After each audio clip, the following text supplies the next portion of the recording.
নমস্কার বন্ধুরা, জয় মা কালী বেঙ্গলি চ্যানেলে আপনাদেরকে আমি স্বাগত জানাচ্ছি। আজকের ভিডিওটি প্রথম থেকে শেষ পর্যন্ত মন দিয়ে দেখবেন এবং শুনবেন, কারণ আজ আমি আপনাদের আরোগ্যকারক মন্ত্র এবং তার প্রয়োগ সম্পর্কে বলবো। অর্থাৎ এমন একটি মন্ত্র, যে মন্ত্রটি প্রয়োগ করা মাত্র আপনার শরীরে কোনো রকম রোগ ব্যাধি বাসা বাঁধবে না। অর্থাৎ আপনি সম্পূর্ণ সুস্থ থাকবেন, জীবনে কোনো দিনও রোগ হবে না, এরকমই কিন্তু তন্ত্রশাস্ত্রে বলা রয়েছে।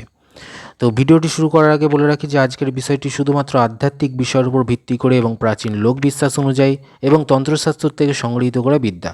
যারা বিজ্ঞানে বিশ্বাস করেন তারা দেখবেন না, কেননা বৈজ্ঞানিকভাবে প্রমাণিত নয়। যারা ঈশ্বর বা ভগবানে বিশ্বাসী, তন্ত্রমন্ত্র নিয়ে আলোচনা শিখতে পছন্দ করেন এবং আধ্যাত্মিক আলোচনা শুনতে পছন্দ করেন, তাদের জন্যই কিন্তু আজকের এই ভিডিওটি। অর্থাৎ আজকে আরোগ্যকারক যে মন্ত্রটা আমি দেবো, এই আরোগ্যকারক মন্ত্রের প্রয়োগের মাধ্যমে আপনার শরীর থাকবে সম্পূর্ণ নিরোগ এবং সুস্থ, কোনো রোগ ব্যাধির জ্বালায় আপনি পড়বেন না। তো এরকমই কিন্তু তন্ত্রশাস্ত্রে বলা রয়েছে। তো মন্ত্রটা দেখুন, আপনাদের স্ক্রিনে যাচ্ছে। মন্ত্রটি হচ্ছে ওং হুং স। ছোট্ট একটা মন্ত্র, খুবই ছোট, আপনারা দেখলেন। প্রয়োগ বলছে কি, উপরোক্ত মন্ত্রে যে কোনো রোগ আরোগ্য লাভ হয়ে থাকে, মন্ত্রটি প্রত্যহ 10 বার জপ করতে হবে।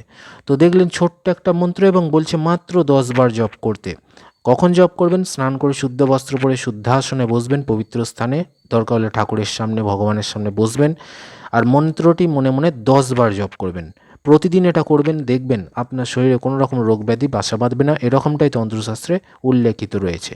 তো ভিডিওটি ভালো লাগলে অবশ্যই লাইক দেবেন, চ্যানেলটি সাবস্ক্রাইব করবেন, আর 50 জনকে অবশ্যই শেয়ার করে কাজটা করবেন, তবেই গুরু অনুমতি পাচ্ছেন। আর এই চ্যানেলে বহু ভিডিও রয়েছে, দেখতে থাকুন। ধন্যবাদ।